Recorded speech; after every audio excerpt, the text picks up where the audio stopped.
Hello everybody and welcome back to another brand new episode of The Casual Criminalist. One where I'm going to do my best to keep my energy levels higher than a -10 because my kid is sick and is not sleeping very well.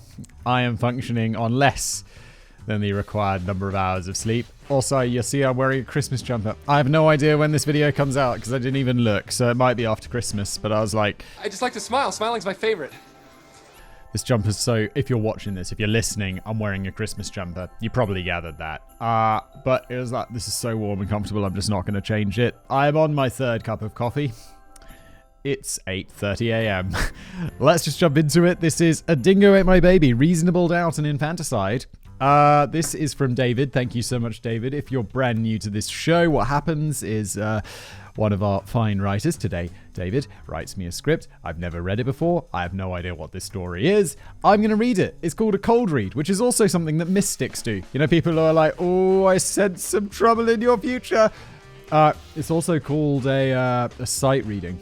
But that makes it sound a bit too professional, doesn't it? You know, like you're doing your like grade 6 piano or something. Like you got to sight read this. Uh-oh. So let's just jump into it, shall we? Infanticide's this could be an interesting one. I remember with infanticide, I can't remember if this is true or not. But if you're a mum and you have a kid, and if you murder that kid in the first year of its life, it's not murder. It's like, I mean, yeah, it's infanticide, but it's like that's a defense. Don't rely on me. I'm not a lawyer. But I vaguely remember that being a thing, which always struck me as a bit weird, but then, you know, I guess that happens. I mean, this is an example of how tired I am. I'm like, yeah, mothers murder their babies. Guess that happens. It's like, Simon, that's horrific. Why are we just so casual about that? Let's just get on with it.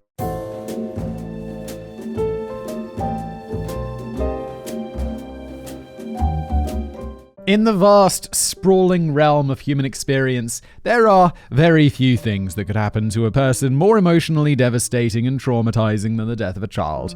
Parents are instinctively driven to great lengths to protect their children, even at the expense of their own lives. And when a child dies, the overwhelming grief is among the most intense feelings that any human being can possibly endure. Now imagine that your child is not only dead, but you stand accused of the murder.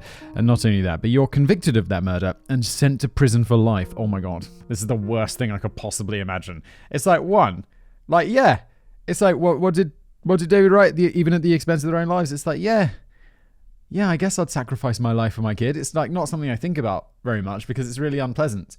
But it's like, I mean, and I also can't imagine I'd ever be in a situation where I have to do that unless someone listens to that episode and is like, you know, is like that guy from Saw and puts me in that situation, which is really horrible to think about. Don't do that to me. I'm so sorry. What did I do to offend you? But yeah, of course. I mean, I think that's obvious. I mean, I'm not exactly the most selfless person in the world, but it's my own kid, isn't it? The ensuing years of incarceration and denunciation as baby killer must then be spent not only grieving the tremendous loss of your own child, but in fighting desperately for your own freedom.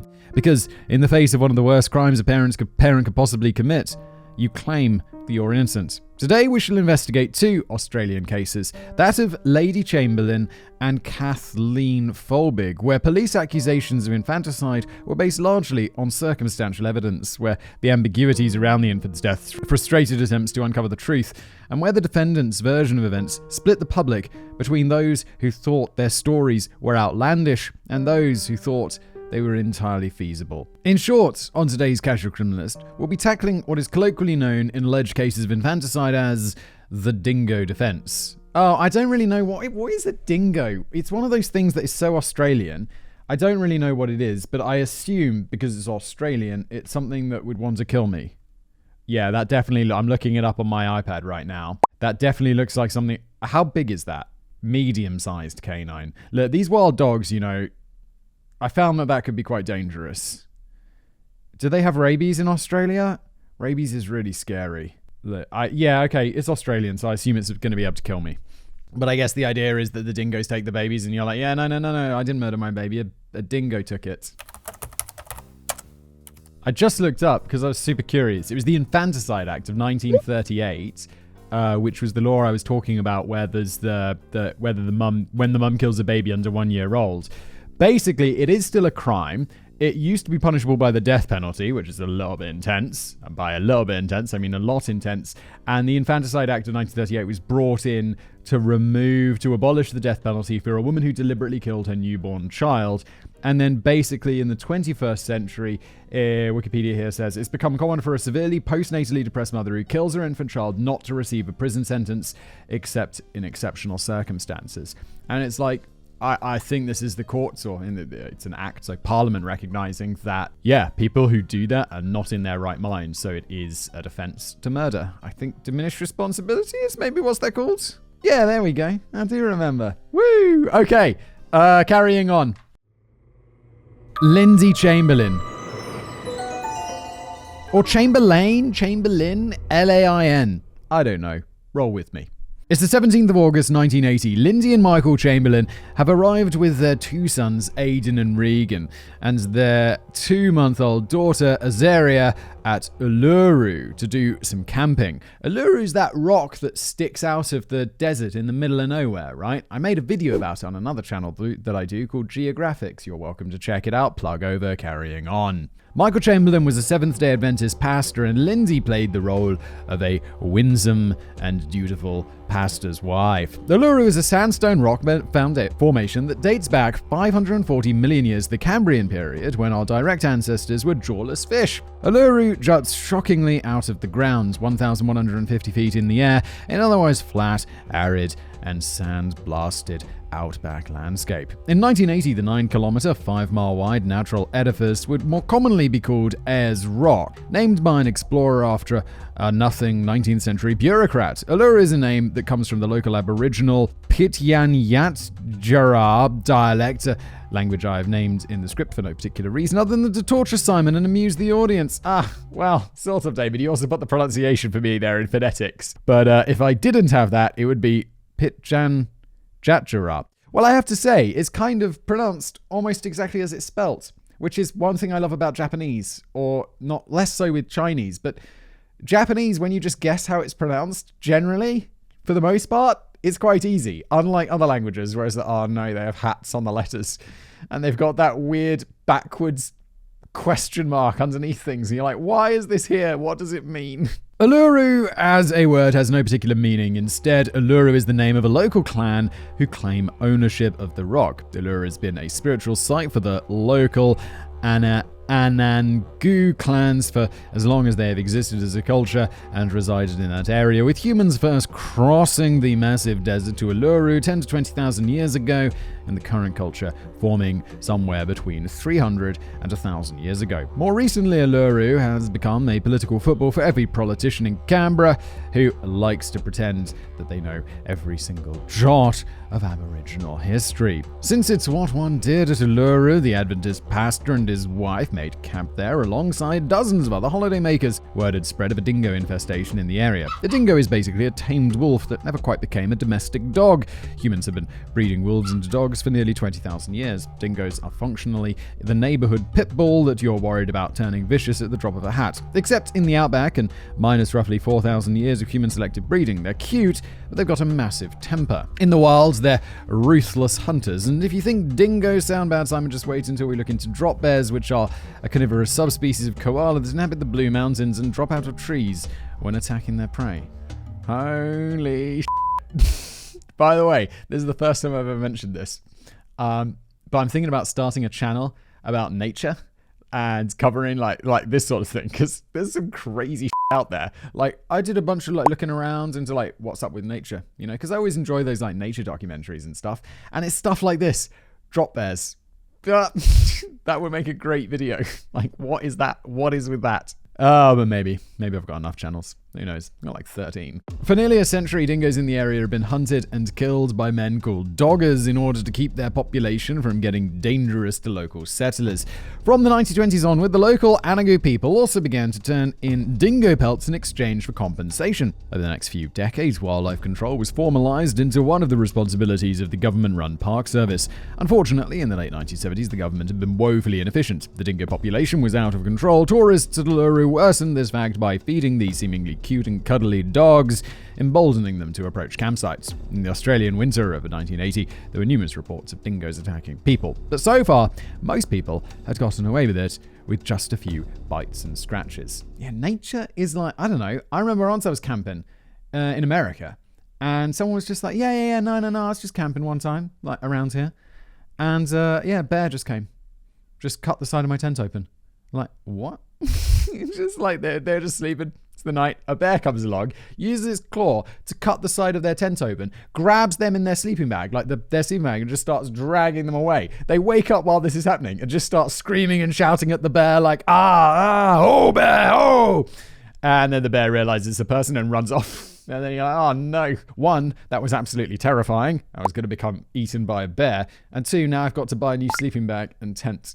Stupid bears. I gotta prove I'm smarter than the average ranger. Quick PSA.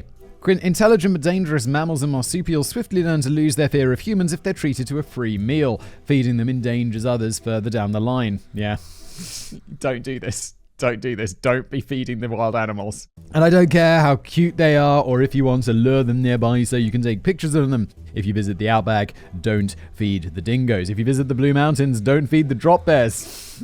Can you feed them? I mean, they're dropping down and eating your face, it seems. And if you visit Melbourne, feed everyone. That bunch of hippies look like they haven't had a decent meal since before they got their first nipple piercing at the age of 5. I don't really know much about Australia. David lives in Australia. So I guess this is like people from Melbourne. I didn't know. I did know someone from Melbourne once. Melbourne sounded really nice. Then maybe that's just because I'm a massive hipster. But that is just so I really do feel like a bit of a hipster though right now with my Christmas jumper and my massive beard.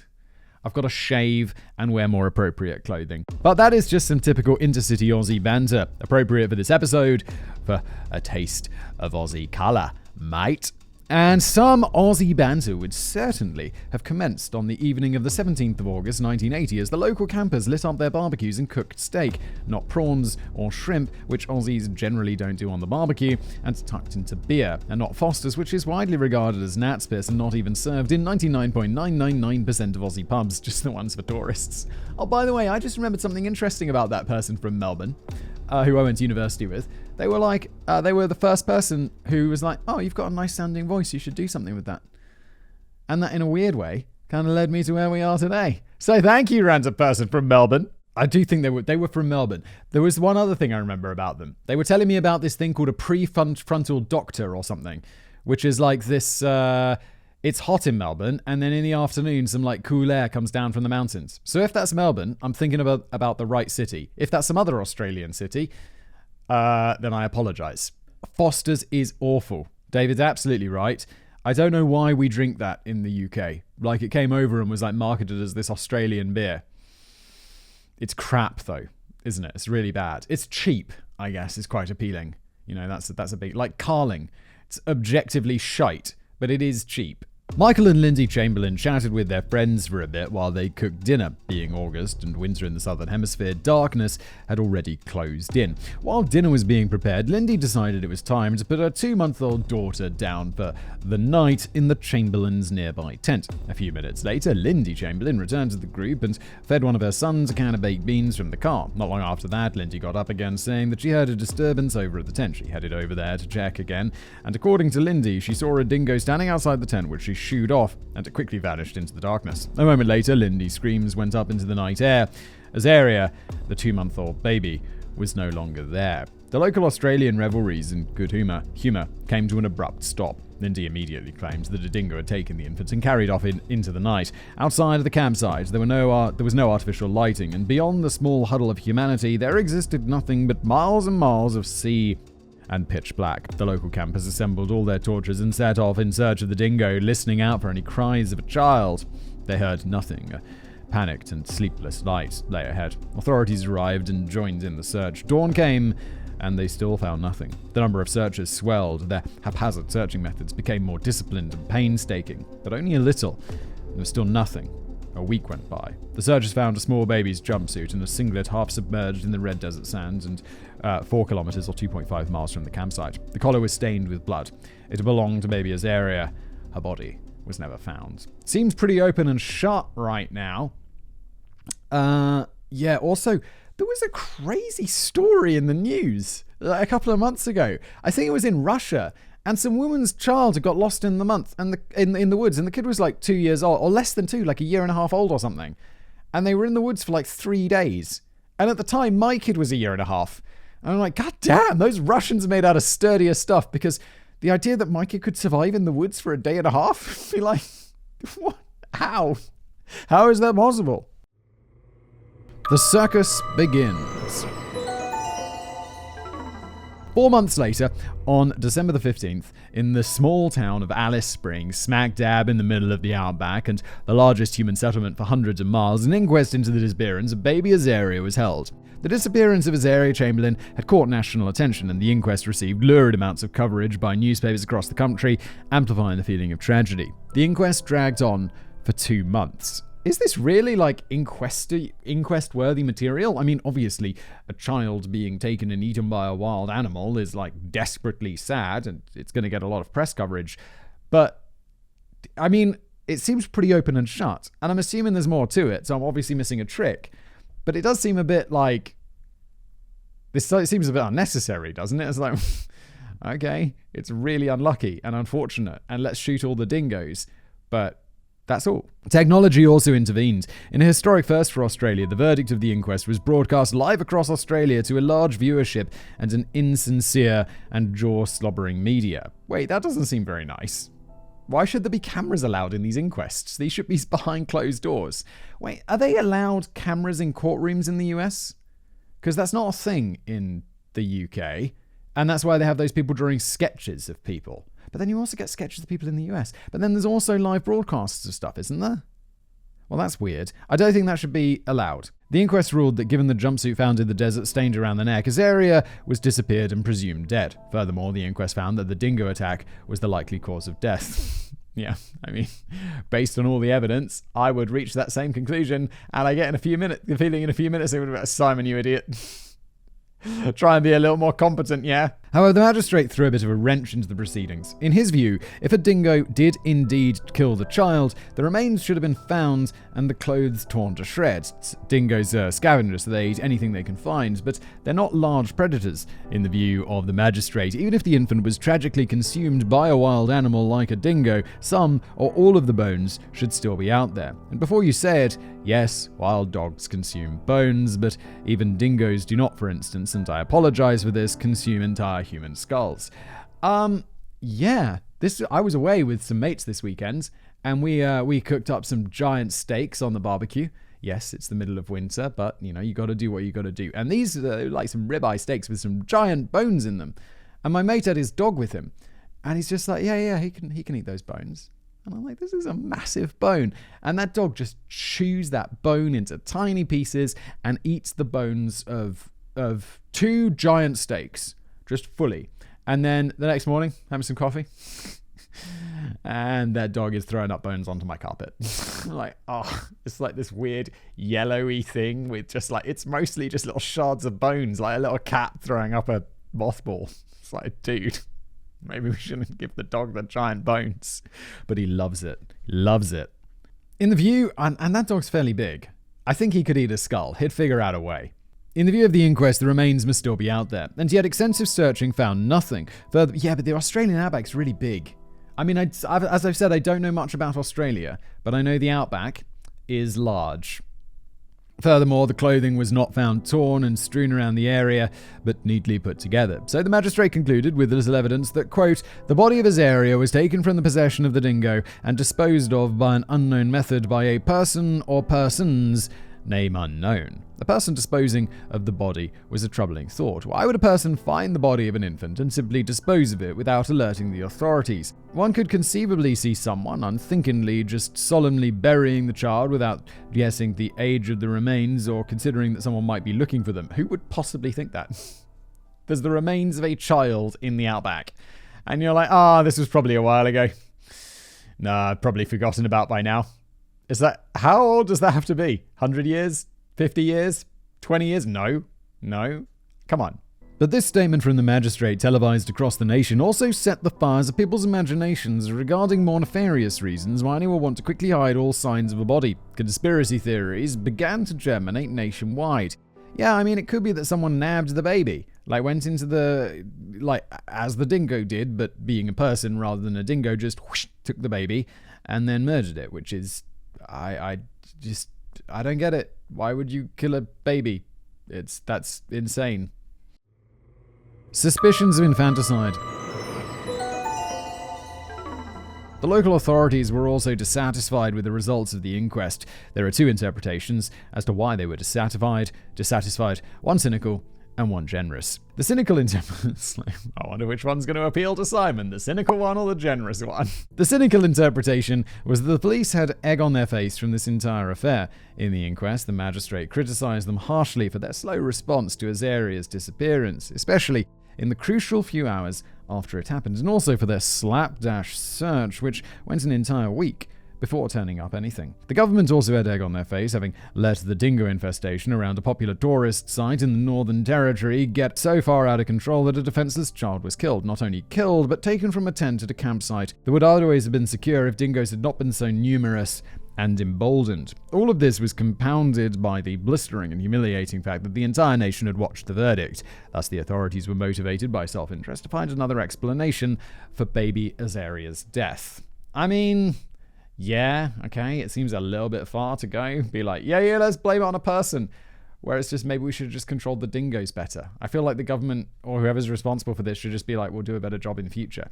It's not like it's a very unfortunate accident. If this is what's happened, I don't think the government can really be blamed for not keeping the wildlife under control. Or maybe that's an Australian thing. It's like, yeah, government's responsible for the wildlife not killing us. Don't know. And here's the generous interpretation. The facts of the case were highly ambiguous. There was a lack of any real physical evidence beyond the tiny jumpsuit and singlet underneath. And the fact that a dingo was present at the Chamberlain's tent just before the disappearance entirely depended on the testimony of Lindy Chamberlain herself, the person who had last seen the child alive and who in normal circumstances would be the prime suspect in a disappeared, presumed dead case. And although Lindy had not seen her child being carried off by the dingo prior to checking in with the tent, Lindy Chamberlain rigidly maintains that a dingo had indeed taken her baby. But why would the police be so quick to suspect a pastor's wife would harm her newborn child? When I opened this episode, I mentioned how parents will instinctively go to great lengths to protect their children, even at the expense of their own lives. Naturally, when I describe a parent's instinctive protectiveness of the child, I speak in generalities. Yeah, I mean, there's the postpartum depression, right, which is a major mental thing that affects a lot of women. And that's got to be taken into consideration, for sure. Because we know this can be a problem. It's why that 1938 Infanticide Act exists. Roughly 2.5% of all murder victims are children. Of that number, approximately 60% of child murders are committed by one or both of their parents. Oh my god. Psychos. And while men, testosterone-addled psychotic apes that they are, responsible for roughly 90% of all murders generally. Of course they are. Not surprised by this anyway. It's like, yeah, 9 out of 10 murders, men. Yeah, because we're violent. Filicides committed by parents are typically closer to 50-50. Roughly 40% of all child murders committed by a mother are done before the infant has reached the age of 1, and roughly 75% of all murders of a newborn or infant under the age of 1 year are carried out by the mother. Common motivations for infanticide are, number 1, by a long lead, psychosis or mental instability brought on by postpartum depression, followed by a range of other mental illnesses that afflict a mother while she is the primary caregiver of an entirely dependent infant. When it comes to female serial killers, a disproportionate number of them choose infants as their victims, which is super f***ed up. In case you were put off, this is one of those ones where it rides that fine line of like, Simon, don't, blame people who have mental illnesses, but also, those people are murdering children. So it's like, wait, what's the politically correct or like morally correct? Morally one's a lot more complicated. What's the moral? Where? You get what I'm saying, right? You understand the difficulty? Oh, so complicated. In case you were wondering, the evolutionary hypothesis given for this discrepancy between male and female family violence is that for at least 300,000 of the past 315,000 years that Homo sapiens have existed, not to mention ancestral foraging species going back roughly 3 million years, mothers frequently had to practice infanticide. The reason was grim but simple. Nomadic hunter-gatherer mothers could not carry and nurse too many children under the age of 5 all at once, while constantly on the move across hundreds of miles in search of food. Wow! I didn't know there was, obviously, thinking about it for a sec, there could be, like we see here, an evolutionary reason for this behavior, but I've just never had it laid out like that, and I've never considered it like that. That's super interesting and disturbing. Paleolithic birth control and abortion were not really a thing. Only in sedentary agrarian societies starting 12,000 years ago could one care for many small children under 5 all at once. Thus, in the same way that aggression, interpersonal and intergroup violence seem to have become ingrained in the darker and more visceral psyche of deranged men, the impulse toward infanticide seems to come in a minority of women in particularly acute periods of mental illness. But textbook theorizing that only applies to a tiny fraction of the human population, that is to say 0.0000012% of the population who kill their children, while most parents would give their very lives to them, is not enough for police to lay charges for murder. Yeah, I think generally it's like when it's like the wife's been murdered, husband's number one person to consider. When the child has been murdered, I don't think parents are automatically on the list of, potential murderers. Which is interesting. But then came the first physical evidence. Ultraviolet photographs of Azaria's jumpsuit seemed to indicate to pathologists that the blood splatter was the result of an edged weapon wielded by a human, not the jaws of an animal. Dingoes, they asserted, could not make that kind of wound with their teeth. Most notably, the clothing was not torn to shreds, which one would expect to see from an animal attack, but it only had a few small nicks and cuts. Ultraviolet light also showed the imprint of a possibly bloody adult handprint on the garment of about Lindy Chamberlain's size. Police also seized the Chamberlain's car, a yellow Holden Tirana. What sort of car is this? I've never heard of that. Not even heard of the brand. Holden.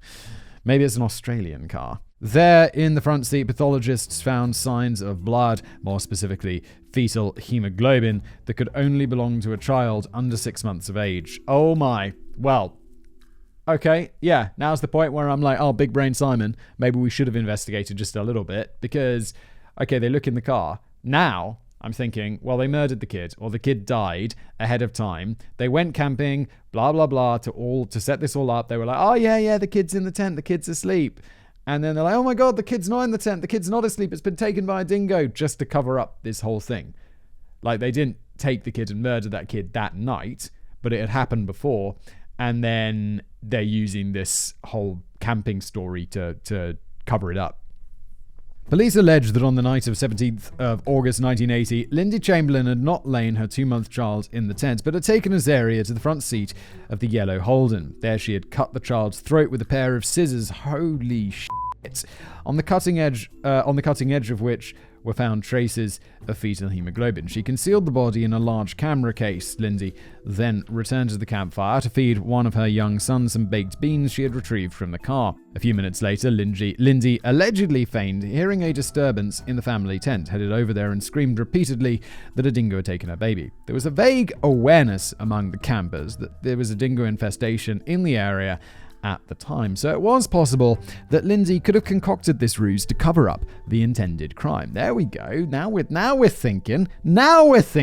Police alleged that Lindy splashed a bit of blood over the tent to simulate a dingo attack. In order to give the search dog the scent of Azaria, Lindy opened the car door to it while Azaria's body was still in there. Later, in the middle of the night, as the few people who had initially joined the search were fanned out across miles of darkened desert, according to police, Lindy then removed the child's body from the camera case and buried her in a nondescript patch of the wastelands. The clothes were found a week later, neatly placed. Months later, when ordered to turn the camera case over to the police, they asserted that Michael initially gave them the wrong one while he scrubbed the actual camera case clean before finally turning in the right one. Dude. Oh, you need to read the rules for criminals, because if you have hidden a body in a camera case and then months go by and you haven't disposed of that camera case or cleaned it extremely thoroughly, then, well, you're just a bad criminal, aren't you? I mean, you're a bad person and also bad at doing crimes, which is good for us because it means you might get caught more easily. Although I get the feeling that, didn't we start off this episode by saying what's it like if you're innocent and get sent to prison for the murder of your child? But I mean, dudes, this seems like, there's a lot of evidence stacking up. A second inquest was held in September 1981, 7 months after the conclusion of the first one. This time, Lady Chamberlain was charged with Azaria's murder and Michael Chamberlain was charged with being accessory after the fact for having become aware of what happened and helping to cover up his wife's alleged crime. Oh, complicated. Like, would I help my wife cover up a crime? Let's just leave that one not answered because I don't want to get in trouble in the future if my wife commits a crime and then people are like, Simon said that he would lie. Send him to prison. The trial. When the case went to trial in 1982, all witnesses who were at the campsite that night held firm with Lindy's version of events. Many of them reported hearing or seeing dingoes in the area. A nurse, Sally Lowe, who had been present on the evening in question, even asserted that she heard a baby cry out after Lindy Chamberlain had returned from the tent to feed her son. By this point, according to the police theory, the child would already have been deceased. However, one witness's testimony of the precise timing of her recollection of a noise certainly was not decisive exculpatory evidence. Eyewitnesses, or in this case ear witnesses, are notoriously unreliable. Yeah, you could have easily added that in your mind after the fact. Be like, no, I definitely heard something. And it's like, that is just utterly useless. Just like David said, eyewitness testimony. There's debate. There's strong arguments to be said that eyewitness testimony should just not be considered. Like, we should just be using forensics. If someone says, I saw this person murder this person, it was them, there is an argument that we shouldn't use that because it's just so unreliable. The prosecution argued that Sally had been coached by the Chamberlains into believing she heard a child cry out after Lindy had returned to the campfire. It doesn't take much coaching. It's like, you heard that, right? You heard that. Did you? You definitely heard that. Yeah, I heard that. And then a few moments later, you're like, you convince yourself you did. Easy. But the defense got stronger. Lindy and Michael's legal team pointed out that the signs of fetal hemoglobin found in the Chamberlain's car might have come not from blood, but from spit or snot, which would also show up under the hemoglobin test. And anyone who's ever spent 5 seconds in the presence of an infant child knows how common these substances could be and how they have a tendency to get everywhere. Yes, preach.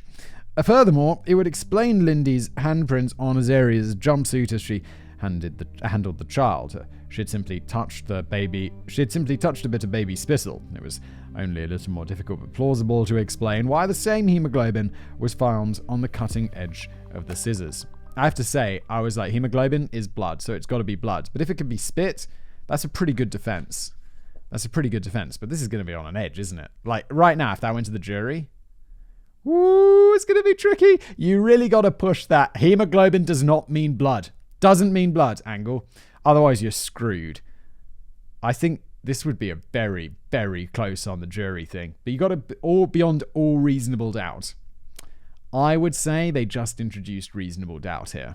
Furthermore, defense experts disputed the idea that the blood spatter indicated Azaria's throat had been cut with scissors, and a dingo researcher was called in to assert that the teeth of a dingo could also inflict such a wound. A small number of canine furs were also found in the tent and on Azaria's jumpsuit, though these could have come off a local domestic dog and or been transferred to the clothes in the week they lay in the outback. Furthermore, the dingo expert asserted that the dingo was fully capable of removing an infant child from its clothing without damaging the garments, citing an example of a female dingo in captivity had opened a package of meat without damaging the wrapping paper, as this last anecdotal assertion did not seem to carry much weight with the jury. Yeah, I mean, also the dingo guy's been brought in on the side of the defense, hasn't he? So be like, yeah, dingoes once did this. It's like, okay, it doesn't seem very convincing. Instead, the defense pivoted to assert that Wallace Goodwin, the search party member who'd initially found the clothes, had found the jumpsuit and singlet lying side by side, instead of the singlet being tucked inside the jumpsuit. Constable Frank Morris disputed this version of events, saying that the singlet was tucked inside and only the top 4 buttons of the jumpsuit were undone. After briefly picking up the clothing to check inside for human remains, Morris claims that he placed the clothing back on the ground exactly where he found them, and so they could be photographed. Yeah, what reasons he got to lie? The singlet was discovered to be inside out within the jumpsuit. Lindy Chamberlain insisted that she never put the baby's singlet on inside out, was always very careful to do so, and that this was not possible unless the police had tampered with the evidence. Yeah, it's also night and you're camping. It's like, yeah, of course I don't put all my kids' clothes back to front. Obviously not. But I mean, I've probably started putting it on back to front at one point and been like, this is back to front. Let's change it. But also if you're camping and it's night, I'd say you could definitely make that mistake even if you don't normally do it. However, in the eyes of the jury, this remained a simple exculpatory assertion by the defendant in a murder trial with no evidence to support it. On cross-examination, Lindy's story revealed an inconsistency. She claims that in addition to a jumpsuit and singlet, she had clothed baby Azaria in a cardigan, or more precisely, a matinee jacket to keep her warm. No such item was found with the jumpsuit and singlet 4 kilometers from the campsite, nor was it found anywhere else. Public spectacle, unfortunately, played a role. It did not help Lindy's case either with the jury or with the public that she did not seem to grieve openly in any way, in the way that an innocent woman who had just lost her child was generally anticipated to grieve. I think anticipating people's grieving is not something that people should do. People grieve in different ways, and when someone's just lost a kid or someone super close to them, I think they get a lot of slack on how they want to deal with that. And yeah, so I'd kind of completely ignore that. If she looks stoic or whatever, then let her look stoic. Maybe that's how she's dealing with it. She was stoic, argumentative. It also did not help that by the time Lindy stood trial, she was pregnant again, implying to some that she had not properly taken the time to mourn Azaria. Again, stop assuming that stop assuming you know how she would deal with this grief. Or how you would deal with this grief, because you probably don't. The Australian public were also suspicious of Seventh-day Adventists and insinuated that Lindy and Michael belonged to some kind of fringe Christian wacko sex cult. Holy shit. More absurdly, the public objected to the fact that Lindy had the habit of dressing Azaria in all black, implying some sort of weird satanic influence. When in actual fact, black and dark navy dresses were becoming fashionable for infants in the early 1980s. A false anonymous tip helped to spread the rumor that the name Azaria meant sacrifice in the wilderness, when in actual fact it was Hebrew for helped by God. All the speculation was circulated industriously in the press in order to sell papers. It's like fashion for kids, for babies. I'm like, I don't know, I got 2 babies, 2 kids, one's 2, one's like 2 and a bit months. And I'm like, I don't know, I don't really go shopping for clothes. But I've been to like some stores, and I was in, what was it? It was some designer, like maybe it was Ralph Lauren, and I'm in there, and I'm just buying some trousers for myself, like a normal person, and they have like clothes for kids, and I'm just like, oh, that's a pretty cute little jumper, and I'm like, oh, that's like the equivalent of $200 or something, and I bet they're gonna grow out of this in about 2 months. I'm gonna have these trousers for years. It's just so bizarre. I just don't understand it. I guess people just want to, it's like a showing off thing. It's weird. I don't know. I'm always just looking for the least branded stuff possible. Like I just, the polo trousers just happen to fit me extremely well. If I don't care, like, and they also don't have any logos on them, which I like.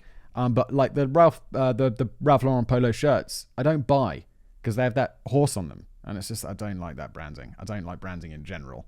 Just, what are we talking about? Oh yeah. Babies, fashionable designer clothes. It's so stupid. It's so stupid. And Lindy's assertion that a dingo had killed her baby was routinely mocked as far-fetched. Dingoes generally did not attack people and inflict serious injuries, much less kill them, and evidence of them hunting children was, and remains today, extremely rare. There was no evidence on the clothing that the child had been dragged across 4 kilometers of rough desert, and traces of dirt and vegetation on the clothing were consistent with those found around the camp, not in the area where the clothes were found. There was also major arguments between the defense and prosecution teams about whether a dingo could even carry an infant in its jaws over long distances without dragging it. Dingoes are relatively small compared to wolves or even large breed dogs. They weigh only 20 to 30 pounds, which is 18 to 50% of what a grey wolf would weigh.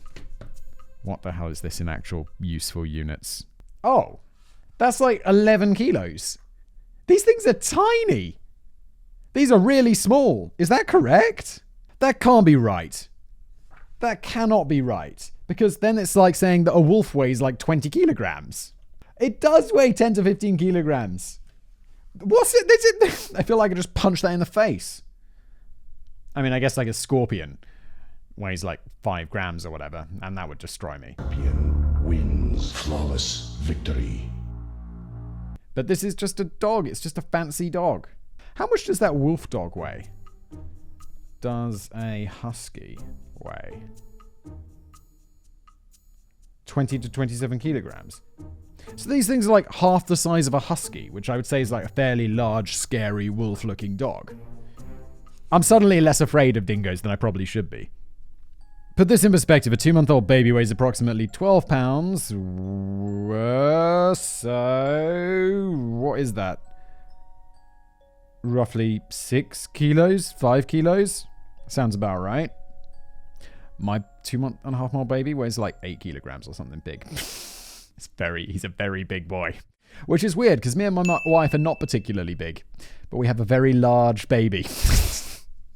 So that's roughly half the way to the dingo itself. A dingo would also struggle to hold a child in its relatively small mouth.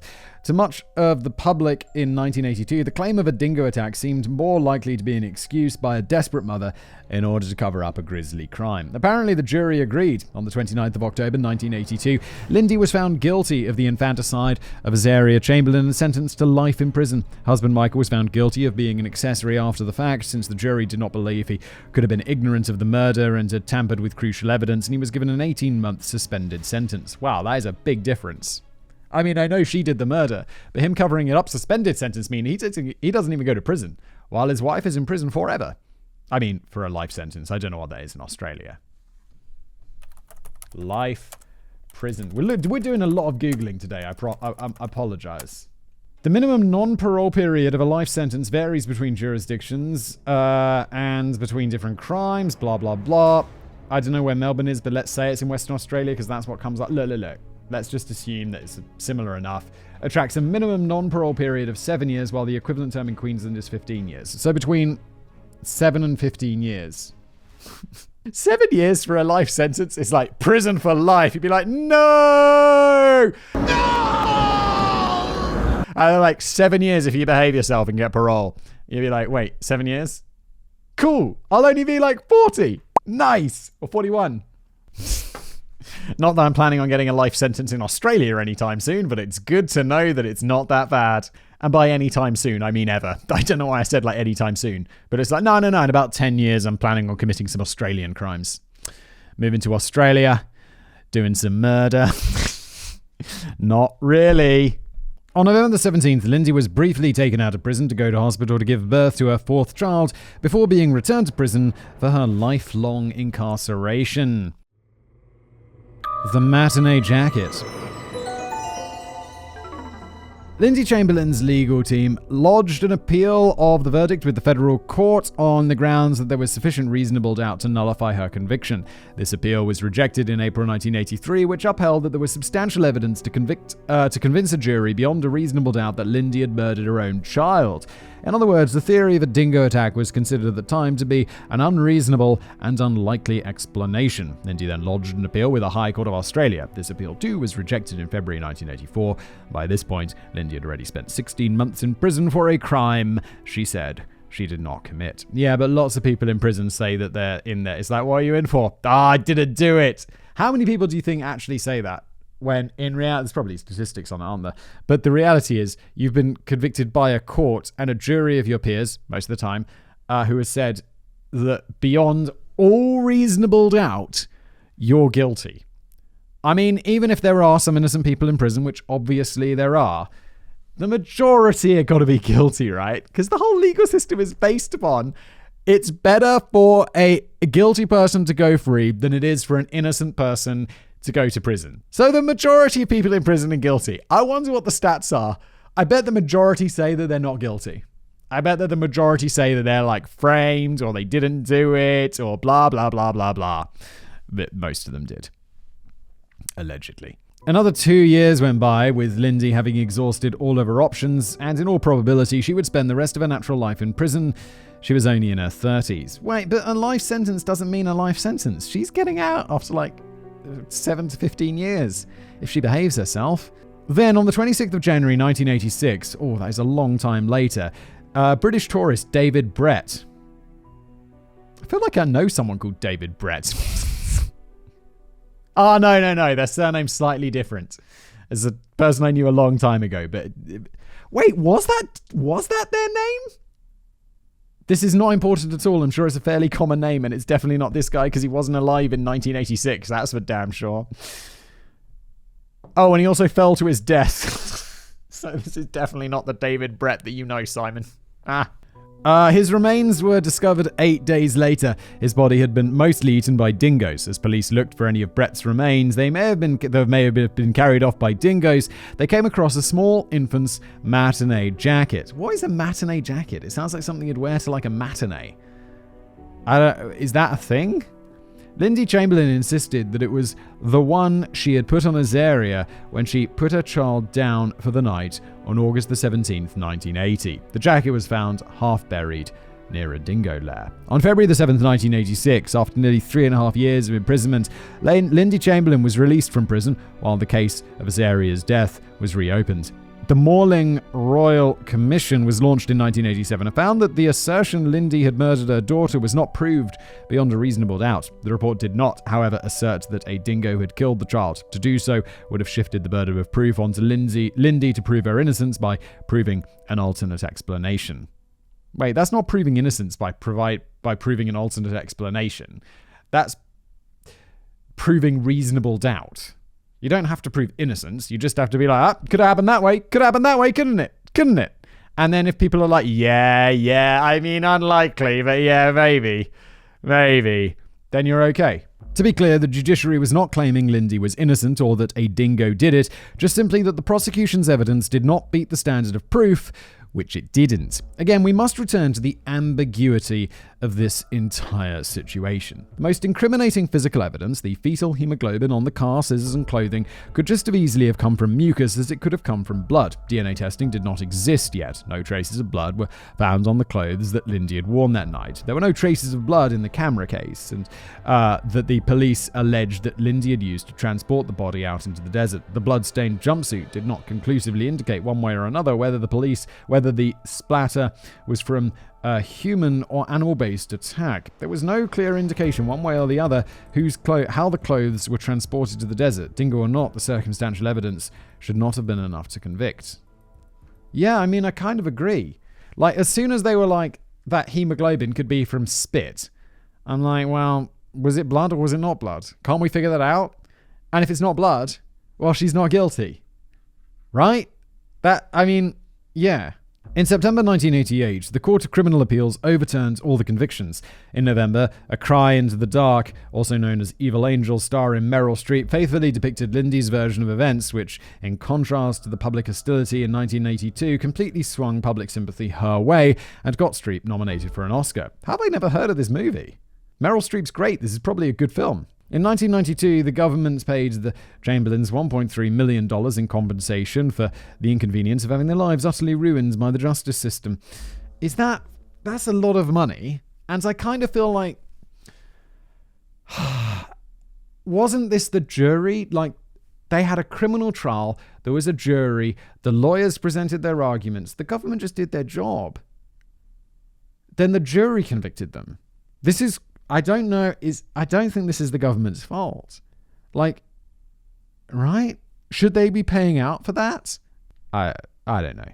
And you got to always remember, it's like, yeah, of course they should. And then just remember, it's the government's money comes from the taxpayer, right? So this is 1.3 million that isn't going towards a play park or a hospital or something.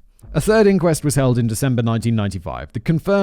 This confirmed the quashing of the murder verdict and registered the cause of Azaria Chamberlain's death as unknown.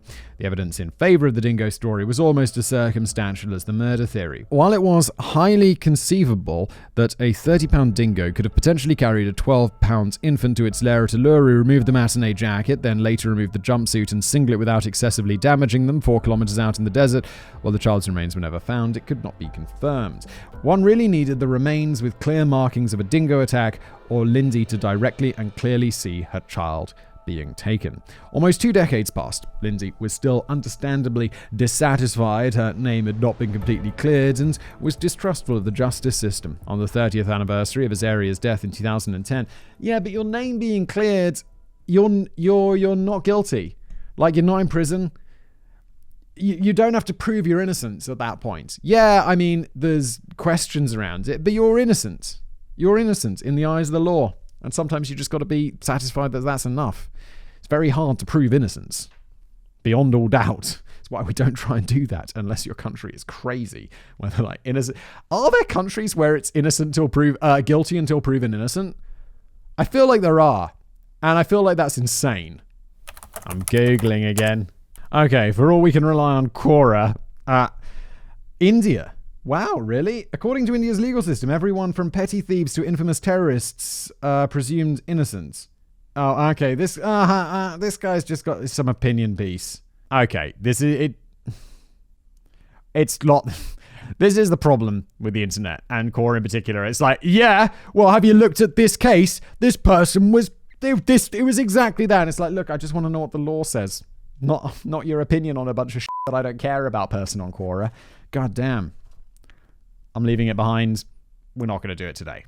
On the 30th anniversary of Azaria's death in 2010, Lindsay launched an online campaign to have Azaria's death certificate changed to reflect that she had been killed by a dingo. With large-scale and sympathetic public support and considerable public pressure, a fourth inquest was held between 2011 and 2012. So it's just a little money being spent.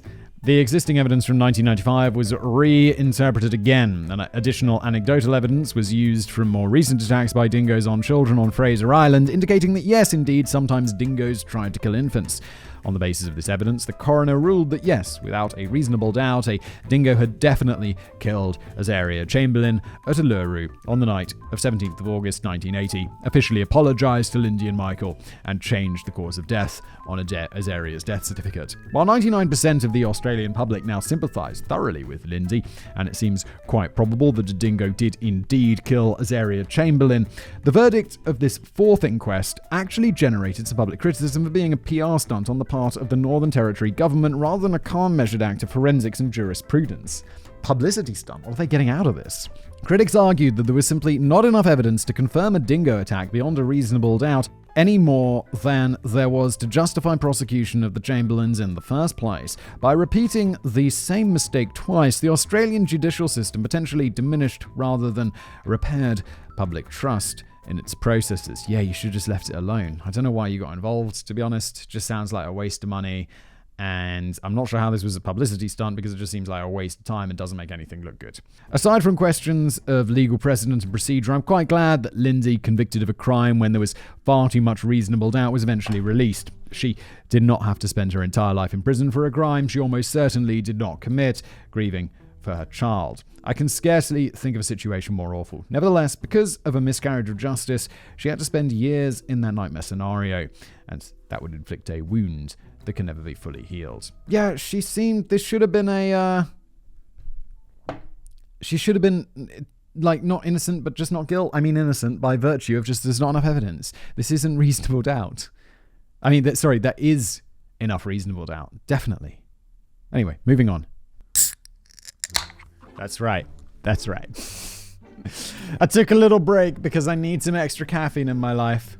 It's a Pepsi Max. Normally I'm a Diet Coke man, but they didn't have it in the store, so I got a Pepsi Max, and I have to say, it's pretty damn good. Okay, so now we move on to what I guess is the second case. This feels like it should be a two-parter, because I just checked the camera when I went to get my Pepsi, and I feel like when you say when to get a Pepsi rather than when to get a Coke, It sounds like you're a bit try-hard. Like, actually, I prefer Pepsi. I'm a connoisseur of all the colas, and Pepsi is where it is at. Yeah, but we've been running an hour, so it's kind of at the point where I'd maybe split it into a two-parter, but, well, I guess I'm not doing that, so let's carry on. You're welcome for the ultra-long episode, when I can barely keep up with the production schedule as it is. Okay. Kathleen Folbigg and the Dingo Defense. The Dingo Defense is a plausible but unverified explanation of how an infant has died, which is provided as an alternative to murder. That explanation need not even be the most likely explanation. It could even be considered outlandish with a low probability of happening, but it must at least be plausible. Yeah, this is the idea of reasonable doubt. It's like, it's just gotta be plausible, just a little bit plausible, just enough to be like, oh yeah, I'm not sure, not guilty. The Dingo Defense in cases of infanticide only has power in situations where the conviction for infanticide is based on circumstantial evidence and where there is possible room for reasonable doubt. You're welcome. And quite a few infanticide cases are ambiguous due to the ease with which an infant can be murdered without leaving many signs of foul play. The alternative explanation does not need to be proven, but just needs to have enough evidence to bring reasonable doubt upon a case. We shall now examine another Australian case of infanticide, where one of the most spectacular and improbable of dingoes has been trotted out by Nobel Prize winners, no less, to instill greater reasonable doubt in a case that had previously been thought open and shut. Wait, so the Dingo Defense is basically reasonable doubt. Just throwing in something that it's just like, yeah, this introduces enough doubt. I have no idea what Nobel Prize winners have to do with it, but wow, okay, that's a big deal. Kathleen Folbigg was born June the 14th, 1967, to father Thomas Britton, a construction worker, and her mother, Kathleen Donovan. A 2019 psychological report surmised that Kathleen had likely been sexually abused by her father during infancy. A year and a half later, on the evening of January the 18th, 1969, Britton murdered Donovan by stabbing her 24 times. Holy shit. I'm confused. Kathleen Folbigg. So Thomas Britton is the granddad. Kathleen Folbigg's the daughter. Thomas Britton abuses Kathleen Folbigg, which is crazy. And a year and a half later, on the same evening, Britton murdered Donovan. Okay, so the grandfather murders the grandmother. Why is this so hard to get my head around? Oh my god. Okay, here we go. One report suggests that her motive was Britton was furious over her partner's severe neglect of their infant daughter. The father was arrested the same night. He served 15 years in prison for murder and then was deported back to England. I am so lost. I am so lost. Oh, it's confusing because they're both named Kathleen and then David just refers to them as Kathleen. And I'm sure in his mind that probably makes sense, but I'm so confused. Kathleen was let's just roll with it. And I'm sure it'll all crystallize, because I don't really want to send David an email right now just to confirm what's going on, because I'm too lazy and I'm not that good of a content creator. Look, it'll probably figure itself out. Kathleen was briefly placed into foster care for a year while she was still quite young. In 1970, she was moved to an orphanage, Bidira Children's Home. 2 months later, she was... Why does Australia have hard to pronounce names? And also, everyone had a massive go at me one time when I said Melbourne. Like it's written Melbourne. And then David says it's Melbourne. What's going on? 2 months later, she was transferred to a permanent foster care placement, which lasted until she was a young adult. There is no evidence or serious allegation that Kathleen was abused during her time as a foster child, but I can't verify this. Conversely, her foster parents reported that between the ages of 2 and 3, Kathleen had severe temper tantrums, aggression, and crying fits, and had difficulty regarding her intellectual growth. As she grew older, she became very isolated and withdrawn, is reported trying to dominate her siblings, is reported as a frequent and habitual liar, and develops what Child Welfare Report called problematic sexualized behaviors as a very young child, all of which points to some psychological damage instilled by her trauma of the past. Regrettably, standard fare for the casual criminalist. Okay, so if I've got this right, she was basically abused as a kid and then became all messed up, and she spent time in the foster system. And yes, as David said, standard fare for casual criminalists. So I think we're on top of things. I apologize for my stupidity. I have a small brain. I think we're there. Everyone listening at home is probably like, Simon, you're so dumb. Everyone followed along. You're actually paying attention to this, and you can't even follow it. You small brain. So, okay, relax. We're there. Let's carry on. During a breakdown in her relationship with her foster mother, Kathleen dropped out of high school and moved out. She worked a series of unskilled jobs. At age 18, Kathleen met Craig Folbigg, age 23, in a club in Newcastle, New South Wales. They married 2 years later in 1987. 4 deaths and a diary. Kathleen and Craig Folbigg's first child, Caleb, was born on the 1st of February 1989. The baby boy breathed noisily and was diagnosed with a mild case of laryngomalacia. All right. Where overly soft infant cartilage in the upper larynx collapses during inhalation. The doctor said that Caleb would grow out of this soon as he aged. 19 days later, Caleb was put to sleep in a room adjoining the one Kathleen Folbigg shared with Craig. Caleb fussed from midnight until 2 a.m., after which Kathleen Folbigg noted in her diary, finally asleep, before going back to bed herself. Caleb was found dead by his mother a few hours later. Caleb's death was officially attributed to SIDS, or sudden infant death syndrome, with comments about complications from laryngomalacia, the cartilage thing. In short, Caleb's mild condition was hypothesized to have caused him to suffocate in his crib. A few months later, Kathleen Folbigg became pregnant again.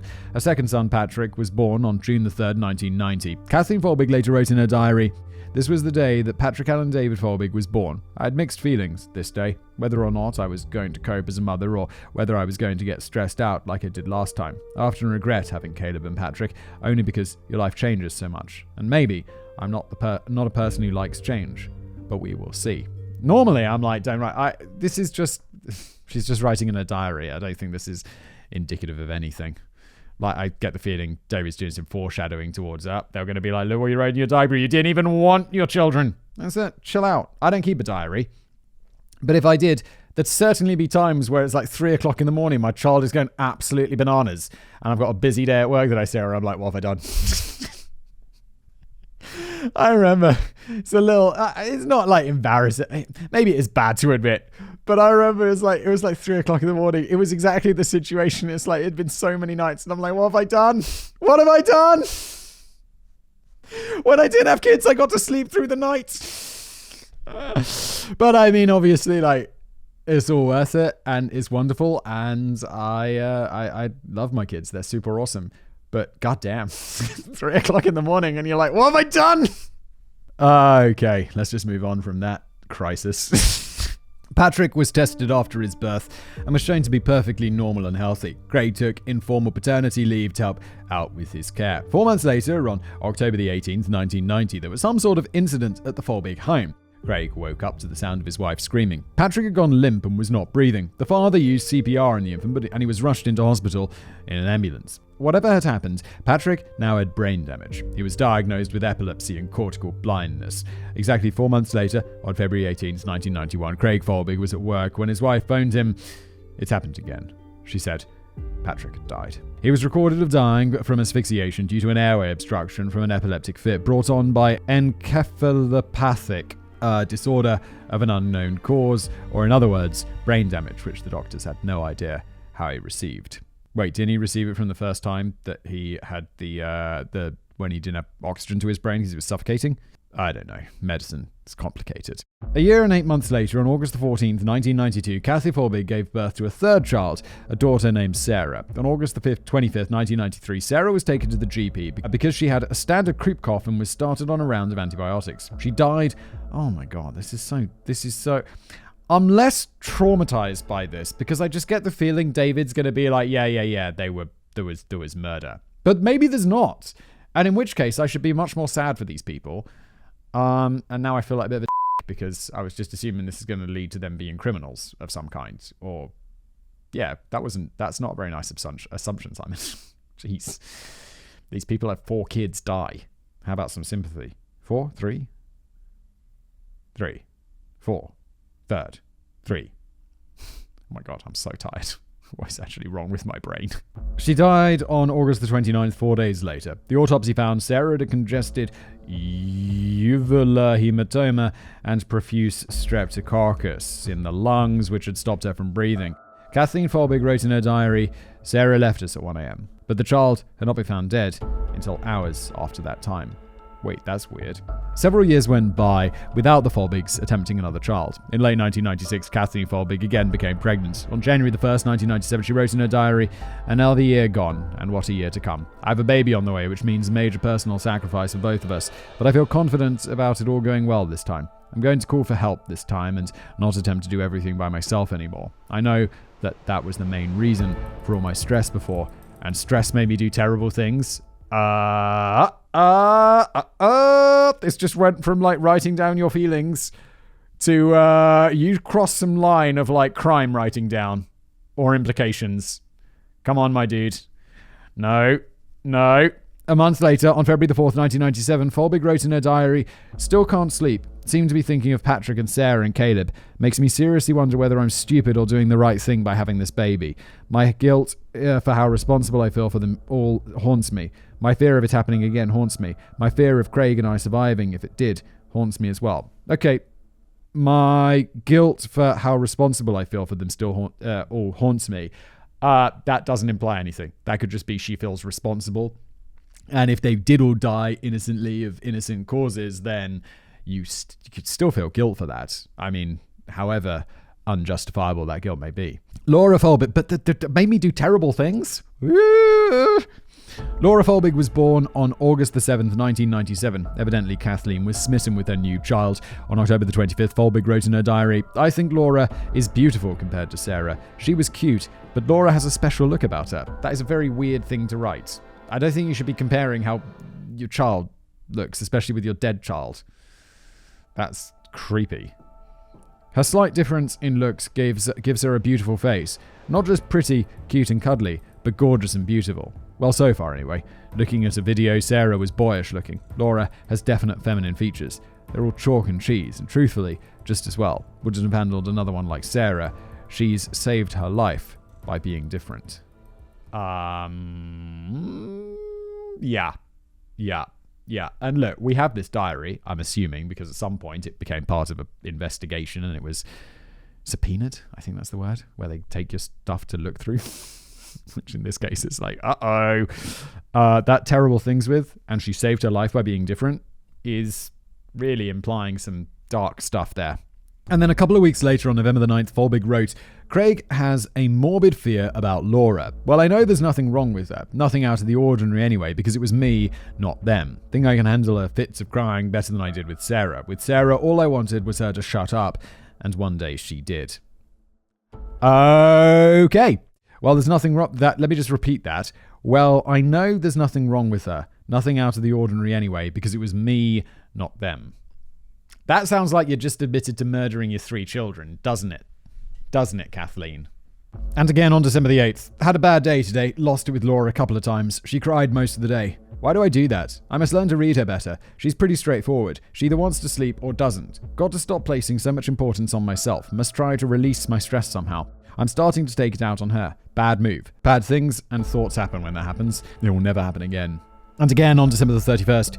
Getting Laura to next year ought to be fun. She'll realise a party is going on and that will be it. Wonder if the battle of the wills will start with her and I then will actually get to see. She's a fairly good-natured baby, thank goodness. It will save her from the fate of her siblings. I think she was warned. What are you doing writing all this stuff down? What are you doing? Why are you doing that? You're essentially, like, anyone who reads this is like you're admitting to the murder of your 3 previous kids. You psycho. And again, on January the 28th, 1998, I feel very depressed with myself, angry and upset. I've done it. I lost it with her. I yelled at her so angrily that it scared her. She hasn't stopped crying. Got so bad I nearly purposefully dropped her on the floor and left her. I was restrained enough to put her on the floor and walk away. Went to my room and left her to cry. Was gone probably only 5 minutes, but it seemed like a lifetime. I feel like the worst mother on this earth, scared that she'll leave me now, like Sarah did. I knew I was short-tempered and cruel sometimes to her, and she left. with a bit of help. A year went by. On February the 25th, 1999, Laura was taken to the doctor with a respiratory infection. She was treated with paracetamol and pseudoephedrine.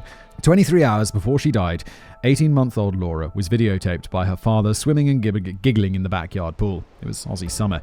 She seemed perfectly healthy. She displayed none of the symptoms of the myocarditis and inflammation of the heart muscles that had alleged to have killed her. Kathleen was not with her child in the videotape. She had kept a distance from her, wanting nothing to do with Laura after she lost it with her the day before, knocking the child over. The next morning, while Craig Folbigg was at work, Kathleen made 000 call to the ambulance service. She said, "My baby's not breathing. I've had 3 go already." On February the 27th, 1999, Laura Folbigg died. Not long afterward, Craig Folbigg found his wife's diary, and he called the police. God damn. Like, the husband in this situation, that's gotta be so crazy. That is so sad. Poor Craig. The trial. Craig Folbigg said that over the years, it had sometimes occurred to him that his wife, Kathleen, might have had something to do with the deaths of their 4 children. Her acute distress immediately after each death was intense. She would stand by the crib screaming, but after each child was declared dead in hospital, Craig Folbigg said his wife's reaction became relatively detached and disengaged. She would immediately pack all their belongings away, taking photos out of frames and off the mantelpiece. Kathleen would never mention their names to Craig again. Whenever the tragedies came up in conversation, Kathleen then engaged in what Craig called her broken sparrow routine, where she would seem to cry on cue. When Craig discovered Kathleen's diary and took it to the police, several passages like those quoted above raised red flags about foul play. They opened a murder investigation and questioned Kathleen. They also planted several listening devices in the Folbigg home. Whoa! Okay. That's fairly intense. Is that legal? Folbigg was recorded walking around the home, rehearsing her evidence for court and practicing whether she cried at the right occasions. Detective Bernie Ryan said, "The investigation has been an uphill battle because it's very hard to believe that a mother can kill her children. If we could have found an illness or some disorder that caused the death of these children, we would have gladly found it. We searched, and unfortunately we couldn't find anything. All we found, everything we found, led us to Kathleen Folbigg." Kathleen Folbigg was arrested on April 19, 2001, 2 years after Laura's death, and was charged with 4 counts of murder. A trial began in 2003 and lasted 7 weeks. The prosecution said she'd killed her children by smothering them during periods of frustration. There was no physical evidence of intentional suffocation. This is because signs of smothering are extremely difficult to discern. Infants do not require high amounts of pressure and do not have the strength to move out of harm's way. Markings are rare compared to older children or adults who will instinctively begin to struggle. One possible sign is frequent visits to the hospital before the death from previous attempts, but this would only apply to Patrick and none of the other children. Another sign of intentional suffocation might be secondary injuries from child abuse, but these were largely absent from the Folbigg case. Sometimes when a child is smothered, there is presence of blood in the nose and mouth from overly applied pressure, but not always. Intentional smothering is sometimes done during the day or evening, whereas most SIDS cases occur overnight. Indeed, 2 of the Folbigg deaths happened during the day. Finally, a natural illness may show symptoms in the hours before death, whereas victims of intentional smothering are seen as being perfectly healthy right up to the moment they're deceased. None of these things, to be clear, absolutely none of them, are conclusive indications of intentional smothering. Generally speaking, it is a phantom crime, difficult to confirm. SIDS, or sudden infant death syndrome, is what is known as a diagnosis of exclusion, meaning it is only assigned once coroners have failed to find and definitively confirm a specific physical cause of death, and after an investigation into foul play has been completed, one may surmise, in addition to a SIDS diagnosis, the likely cause of death, but that is not the same thing as confirmation. In other words, SIDS is not a disease in itself, but a diagnostic shrug of the shoulders. SIDS accounts for roughly half of infant deaths globally. Of these cases, an estimated 5% are thought to be the result of intentional suffocation. No. That's crazy. That's crazy. 1 in 20? 1 in 20? So half of infant deaths.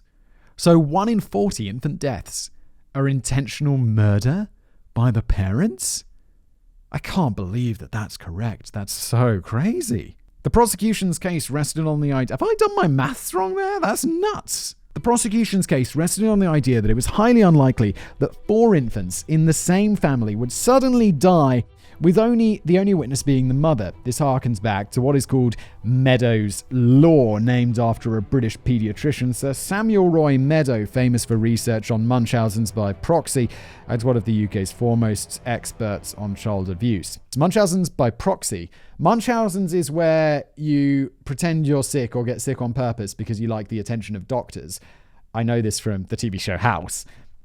Munchausen's by proxy is where you get the attention of doctors through your children. I think I also know that from House. You wouldn't believe the crap people let me get away with. Meadows' law is 1, sudden infant death is a tragedy, 2 is suspicious, and 3 is murder. This statement is based on the extreme likelihood that multiple SIDS cases would occur in the same household. There's a famous UK case about this.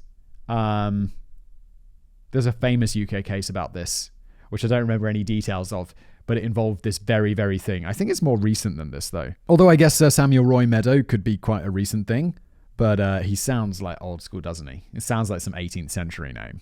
In the UK case of Sally Clark, maybe this is it, where in 1999 she was accused of murdering her 2 sons, Meadow as an expert witness. Okay, so he's a contemporary dude, just with a super old school name.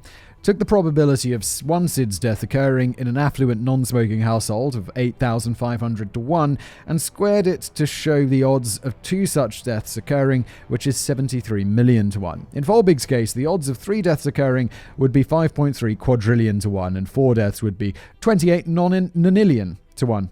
One can see how the cool-handed logic of Meadows' law would appeal to the mind of a scientist. Yeah, and okay, so those statistics do work, but what if there is some...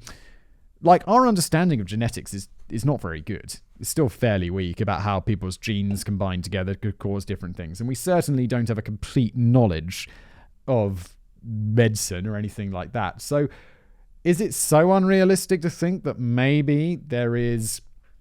some way that these 2 people's genes combined that created a disorder that makes the kid more likely to die of SIDS? It's either that or murder, isn't it? Because 1 in nonillion is just, it's just not possible. It's just, it's just not possible, simply. 1 in 73 million? Sure. Will very, very, very rarely happen. That's, I guess, similar to the lottery numbers. 5.3 quadrillion? No. Nonillion? No.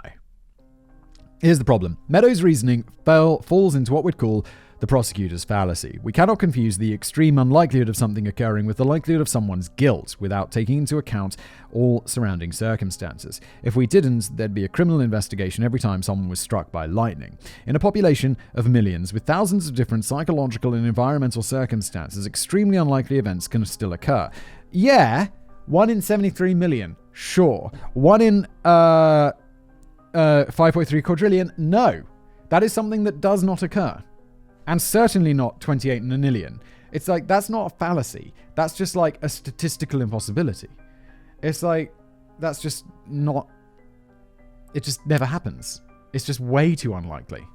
It's like the folding of the shuffling of the deck of cards. Yes, a deck of cards can be shuffled, and then it can be shuffled again. And then they can be exactly the same. But it's just never going to happen because it's just statistically impossible. Statistically so unlikely that it's basically impossible. And lest it be forgotten, the act of parents murdering their child is also an extremely unlikely event, or roughly 1 in 6.5 million. In the case of Sally Clark, where Meadow gave evidence, it was later discovered that her children had died of natural causes. The probability of 73 million to 1 be damned. Yeah, which is an absurdly unlikely thing, but it is not quadrillion. It is not nonillion. This completely ruined Meadows' reputation. Sally Clark, meanwhile, fell into alcoholism after the ordeal and died in 2007. But during Folbigg's trial in 2003, Meadows' law was not yet discredited. And it also shouldn't be discredited. It's an important statistical thing to consider. It's yes, 1 in 73 million sometimes happens. 1 in the quadrillion doesn't. Why is it so hard to wrap your head around? It's not that complicated. Poor Meadow. I'm just a very logically brained person. Psychological reports on Kathleen Folbigg diagnosed her with a narcissistic personality derived from childhood trauma. Lack of love in childhood allegedly led to an inflated ego, which made Folbigg see her kids as possessions rather than separate entities. The psychologist noted that it's difficult to tell which narcissism cases are dangerous and which parents are just incompetent. In terms of contributing factors, roughly 14% of women in Australia suffer from postpartum depression, while only 0.16% of them suffer from postpartum psychosis.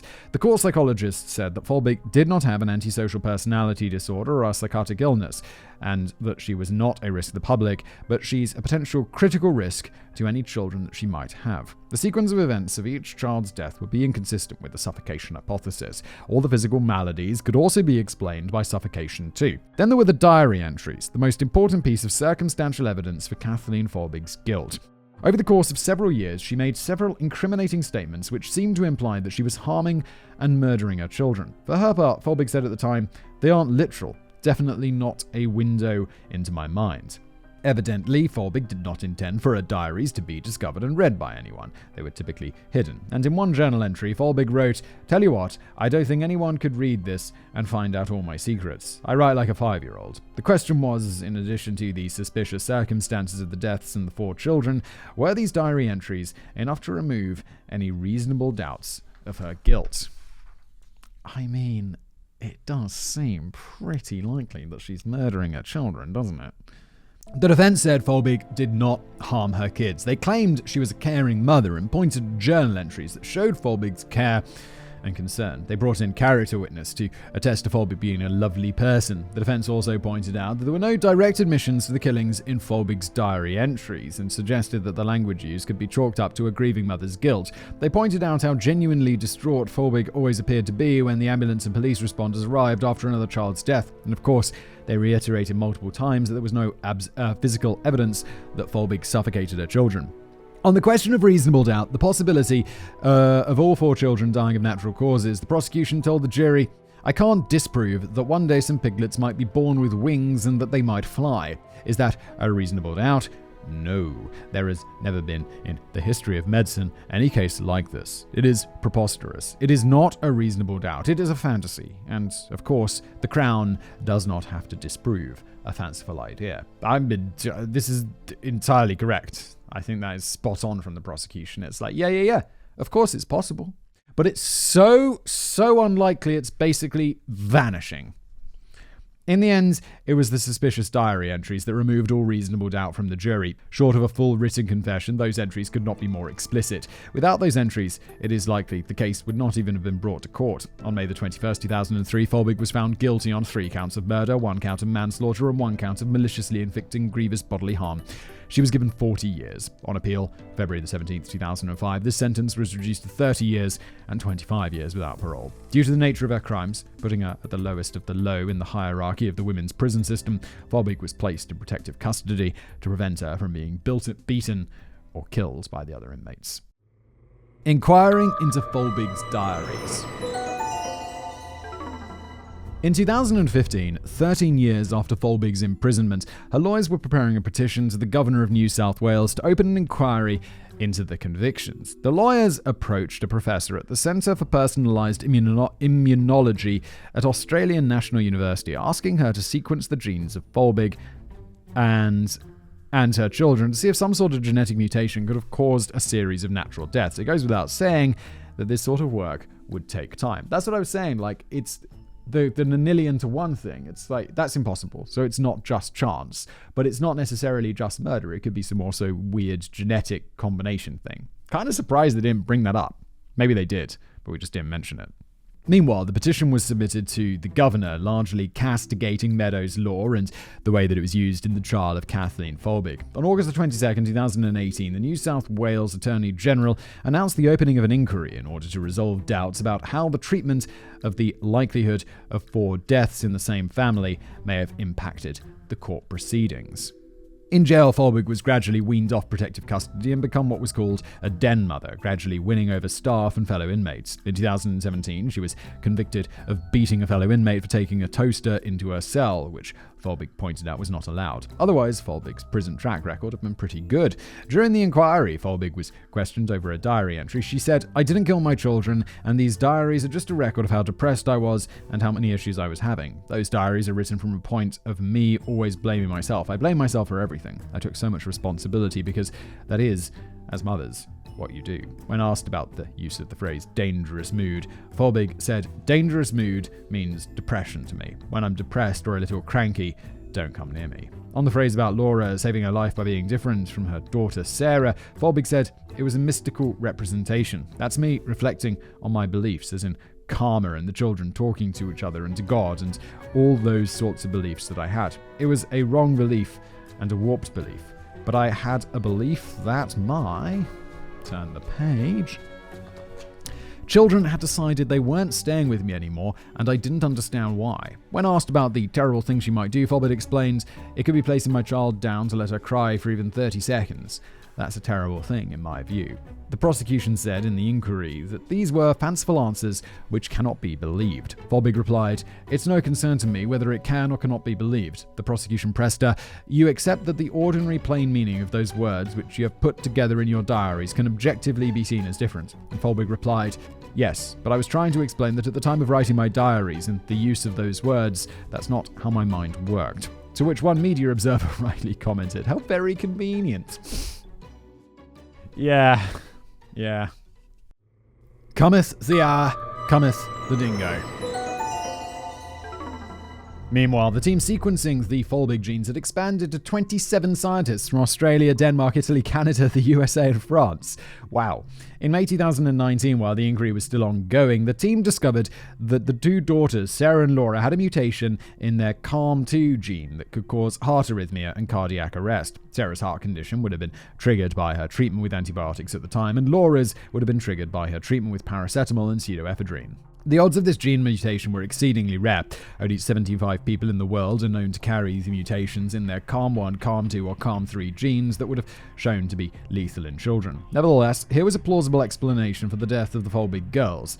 Kathleen Folbigg had found her dingo. As for the two boys, Caleb and Patrick, the scientific theory is still in development. Geneticists from around the world are investigating whether a mutation in their BSN gene, inherited from their father Craig, could have led to their deaths. Such a mutation is known to cause epileptic seizures in mice. While shakier than the first explanation, this nevertheless was another dingo. Scientists are able to explain the natural deaths of all four Folbigg children in a way that would have seemed implausible during the trial in 2003.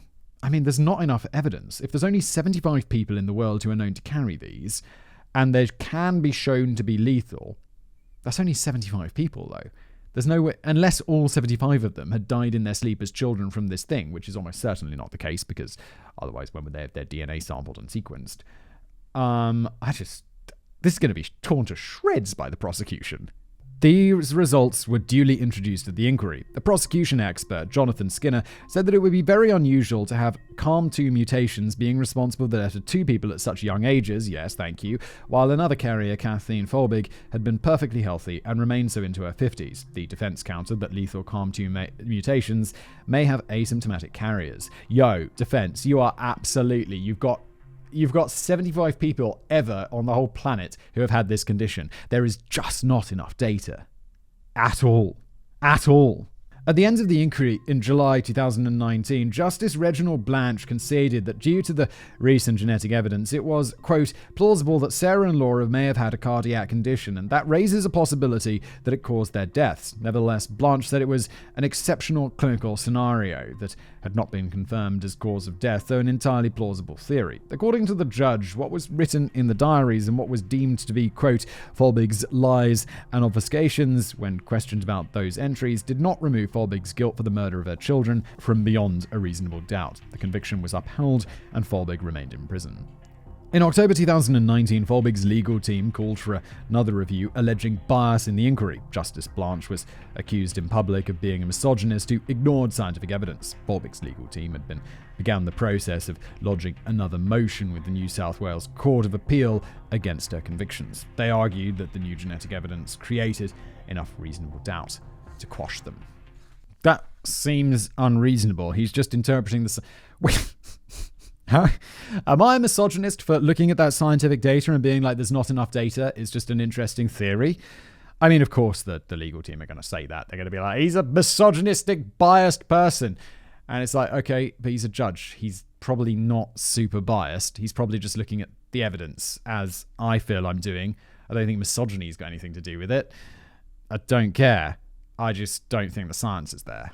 The results of the genetic research were published in November 2020 in a high-profile academic journal. Meanwhile, on New Year's Day 2021, after Kathleen Folbigg was transferred to a new prison, she was beaten by a fellow inmate and given a black eye and several bruises due to her reputation as, quote, a baby killer. Folbigg said of the incident, "It took me over 16 years to obtain some respect from the staff and inmates in my last prison and show them I'm nothing like all the reports. If you bothered to get to know me. Here, I'm not even given that opportunity."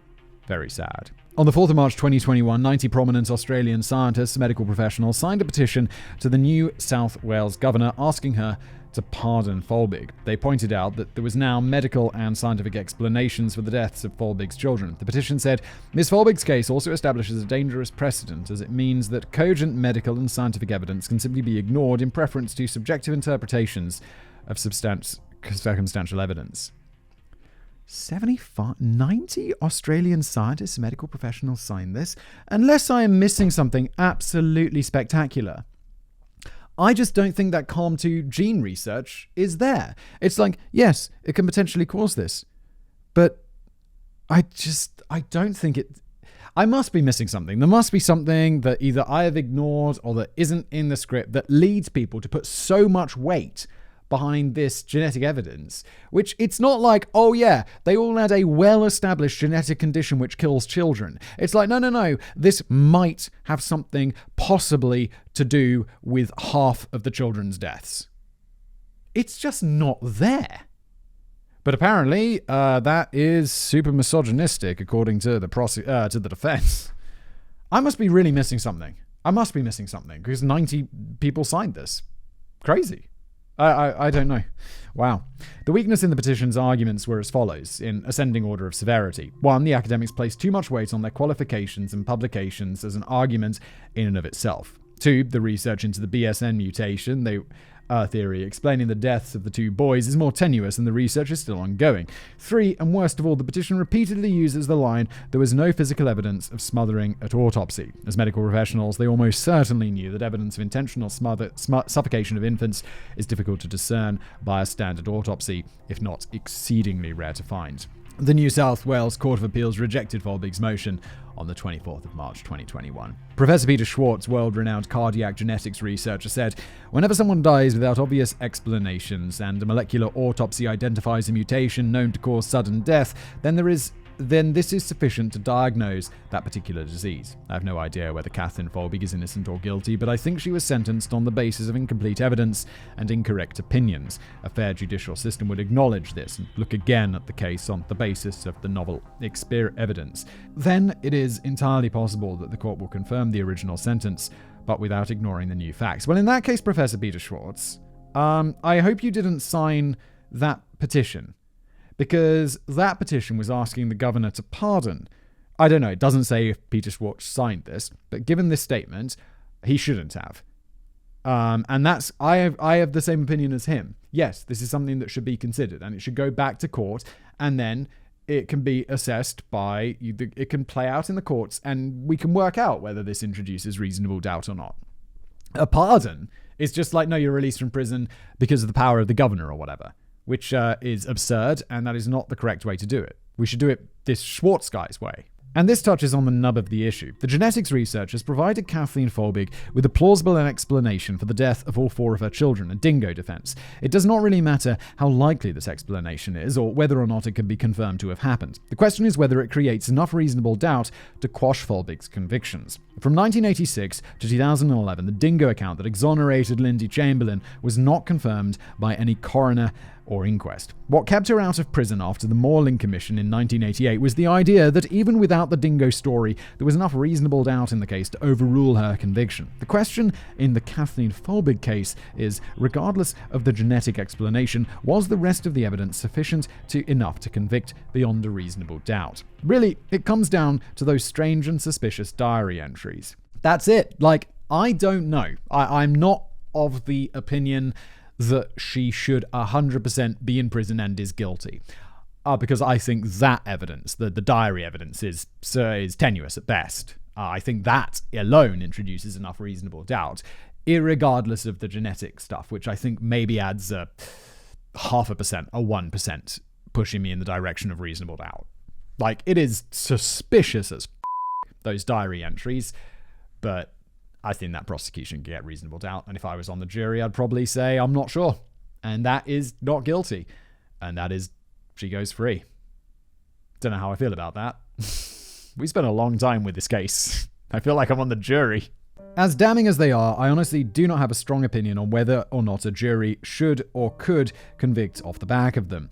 And on this decision hangs the balance of a potentially innocent woman being locked in a prison against possibly letting the unrepentant murderer of 4 children walk free. And it reminds us of William Blackstone's argument that it is better to let 10 guilty persons escape than 1 innocent suffer. So I'll leave you with what a linguistics expert who was called to the 2019 inquiry to look at the diary entries said, while you make up your own minds. Quote, "In my opinion, they had a singular plain, damning meaning. That is, they were a virtual confession. And the frustrating issue for me was that I couldn't be certain, and I can't see why other people are so certain. Even if someone confesses in writing, you as a police officer or a prosecutor or a lawyer of any kind would still want to test it. Are they making this stuff up? I'm not saying that the guilty reading is impossible, and I'm not saying it's totally unreasonable. What I am saying is that it does not seem safe to me to presume that there's only one meaning, and that that meaning is consistent with the deaths of 4 children." Dismembered appendices. 1. The crusade to secure Folbigg's exoneration or pardon continues with her legal team, scientific researchers, and public supporters. In Australia, public opinion is split. The question of her guilt or innocence has also become politicized because, well, it's 2021, so of course it has. 2. In the 1988 movie A Cry in the Dark, starring Meryl Streep, dramatizing Lindy Chamberlain's ordeal, is responsible for immortalizing the phrase, "The dingo took my baby," which Streep yells multiple times in the film. Very few Americans actually saw the film, which did quite poorly at the box office. Nevertheless, the phrase was contorted into "A dingo ate my baby," which in the USA is the second most common phrase used to refer to Australians after "throw another shrimp on the Barbie." The phrase "A dingo ate my baby" is featured in Seinfeld, The Simpsons, 2.5 Men, Frasier, Late Night with Craig Ferguson, Supernatural, Family Guy, and the Rugrats movie Tropic Thunder, and many other shows and movies. I honestly wonder how many Americans who use this phrase are aware that it refers to the tragic death of an infant and the wrongful incarceration of her mother. 3. There is no such thing as drop bears, which were mentioned at the start of the episode. Oh no! That's sad. Well, I won't be making a video about that, will I? It is a classic joke Australians play on tourists and newcomers, banking on their fear of the wildlife here. It's a joke played to a degree and frequency that I actually find it annoying. But the Australians in our audience would be disappointed if I didn't try at some point. And I know that some of them out there will be having giddy fits of joy in front of their screens if I manage to fool you. You did, David. And I think, yeah, you did. You did. It's totally believable, because Australia's scary. And if I didn't, congratulations, Simon, on your robust critical thinking. Bummer. Either way, please don't fire me. Not until I've pitched you my concept for an April Fool's episode. Yes! Thank you, everybody. That was a long-ass episode. My voice is actually slightly sore. Thank you, everybody, for listening or watching, however you consume this show. These long episodes, they're long to write, they're long to read, they're long to edit. Oh, thank you, Jen. Last but not least, I want to thank me. Did I thank Jen at the beginning? Jen, you do a legendary job producing this show. They take a long time to make. The way you can reward us for this is, well, if you're listening, please leave a positive review. Unless you're like, too long, 1 star. That would suck. Please leave us a review, 5 stars preferred, wherever you get your podcasts. That would be amazing. Subscribe if you're on YouTube, like if you're on YouTube, and I will see you next time.